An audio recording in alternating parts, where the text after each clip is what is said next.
let me do a quick arc of John's biography so we just get sort of the basic facts down. John was born in Mississippi and grew up largely, I think, in the suburbs of New York City. You can correct me if I'm wrong. But the formative experiences really came with the westward journey.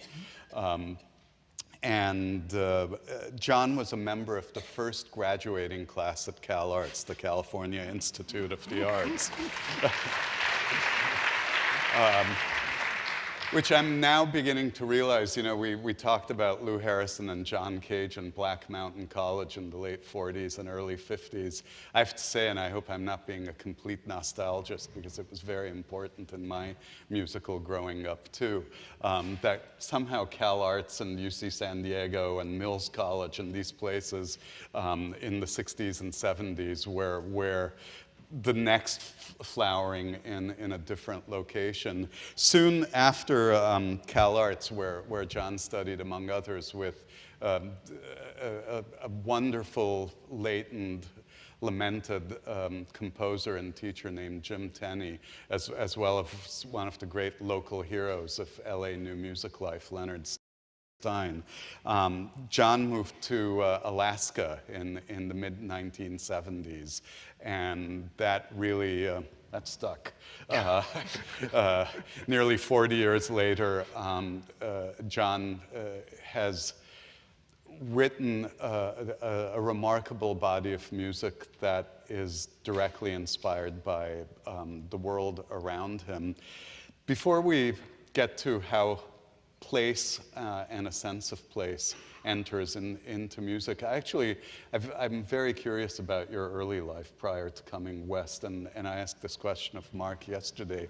What were early formative musical memories? What was the music around the house, and what were the early experiences that kind of were keeper experiences that led to later musical life? I think perhaps it was our generation was the first to grow up with the entire history of world musics, the whole musical culture of the world at our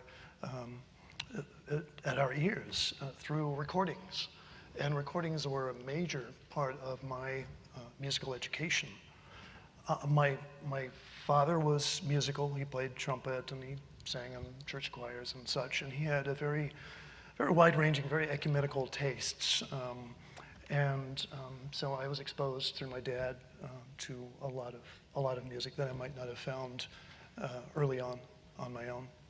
I played trumpet myself, played low brass in school bands, sang in choirs, but had piano lessons and never practiced. But it was really the Beatles. I formed my first, I remember Ed Sullivan in 1963, and it changed my life. I think I formed my first garage band at age 12, and just saw the new David Chase, the recent David Chase movie about the kid growing up in the 60s in the suburbs of New Jersey in his garage band, and it sort of felt like it was my life story.